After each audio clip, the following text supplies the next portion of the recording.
friends, I'm your chaotic DM and welcome to my channel, or welcome back to my channel. I am today going to talk to you about my final Curse of Strahd build.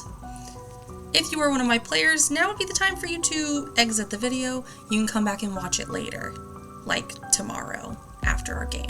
Because tonight is the big night, friends. It is the big kahuna night where they get to finally fight the Strahd man and hopefully win the game. We'll see how it goes. So if you are my player, again, please leave and remember that I love you, although I commit war crimes against you. Toodles. And continuing, if you are not one of my players, please feel free to keep watching because this is going to be great. If you are a chaotic DM, like myself, you're probably going to love this because this is my above CR20 Strahd build. I have been working on this for a year now. I started my campaign about a year ago, and that's when I started working on this homebrewed version of the Strahd, because he is called the Devil Strahd, and I wanted to truly make him invoke his name and really feel his name. So I made a above CR20 Strahd, and he is terrifying. And I have shown it to a fellow DM of mine, and even he is terrified. He is one of my players, so he did get a bit of a spoiler. But it was because I needed to run some mechanical things by him to make sure mechanically that it would even work. So here we are, friends, to talk to you about it. As I said before, the big game is tonight. Tonight they finally meet Strahd.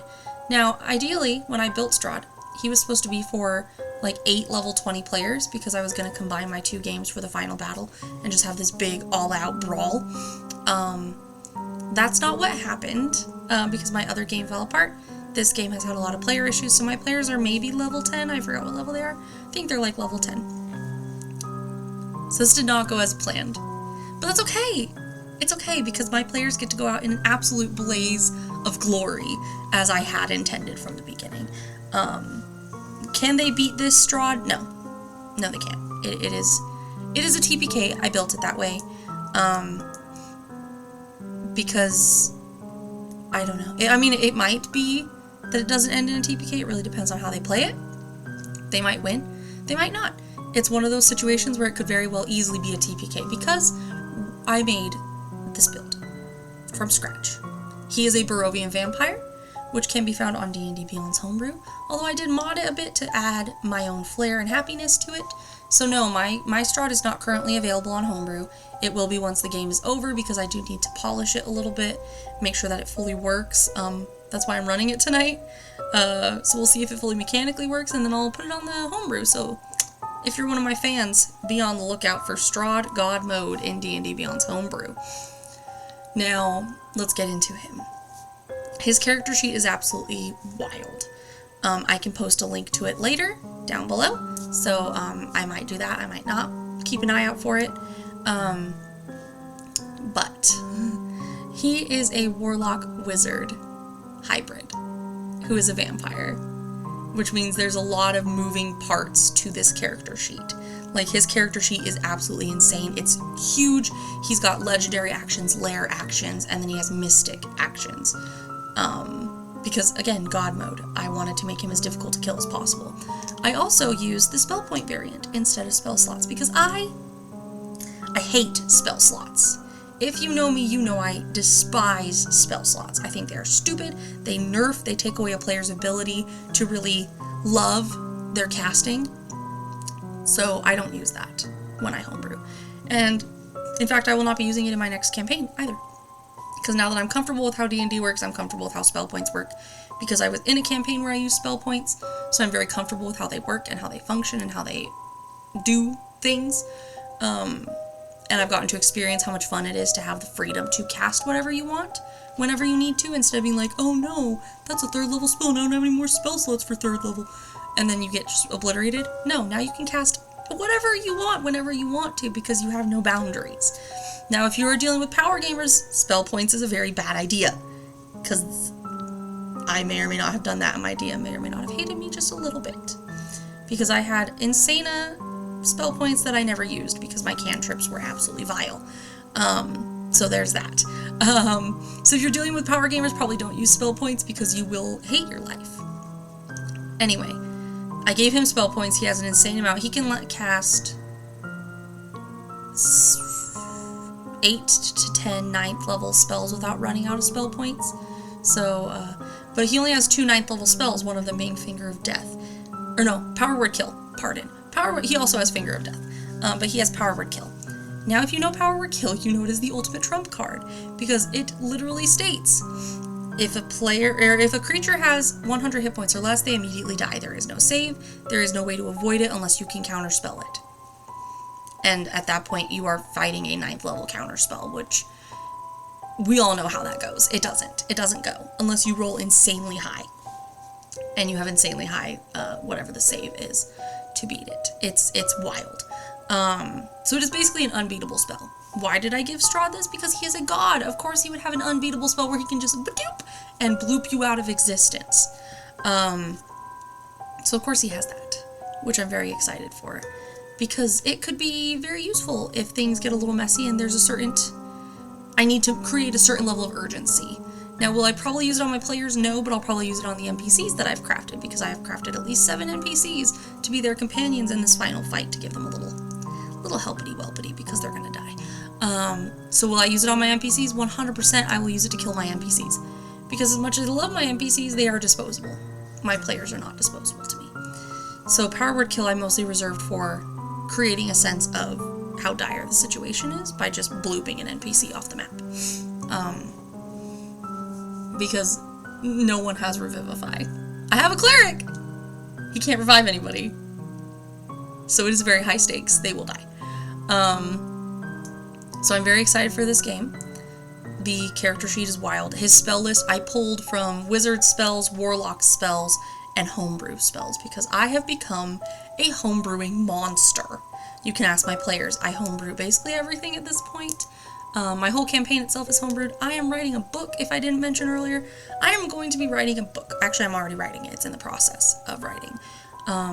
About how I built my Strahd game. So it's going to be his whole backstory, how I plotted it out, how he became who he is, because I went for the morally gray. I didn't want him to be that big bad where it's like you automatically hate him because he's evil. He's not evil. So I wanted that, because I wanted the players to be like, do we really have to kill him? Is he really evil? Like, can he be saved? I wanted to give that question of like, maybe we can save him instead of just killing him. Do we have to take the kill route? Because they don't. They could try to save him and go that route. It'd be very cool to see that, actually. I would really love that. So to get into the context of my game and where I'm putting him, they are currently at the final stage, which is the wedding at the castle. If you have not read Curse of Strahd, spoiler alert!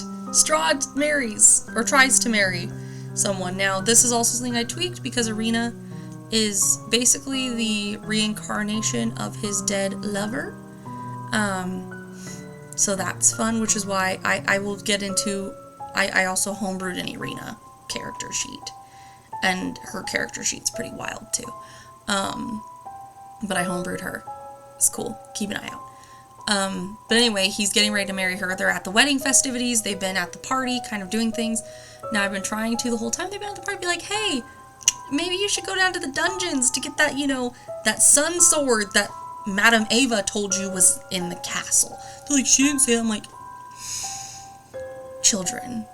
She said it lies with the mother.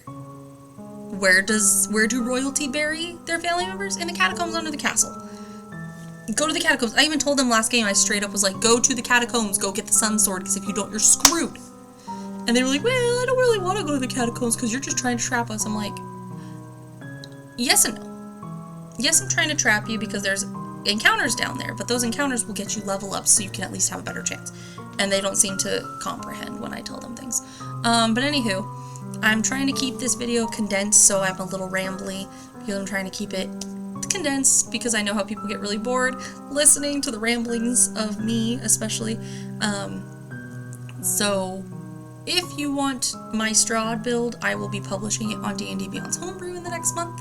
And if you want to read my book, I'm hoping to publish that within the next year. We will see how it goes with the writing, because life is hard. It is hard to be an adult with a full-time job and also write a book. But I am currently working on it. We're 4 chapters in. I'm hoping to make it a smaller book. It's kind of going to fall more into a series of kind of novella-esque. So I'm trying to keep it small. So hopefully I'm getting that published in the next 6 months. If I don't formally publish it, I will just, do my own deal and just kind of put it out on the internet on like Wattpad or something. Haven't decided.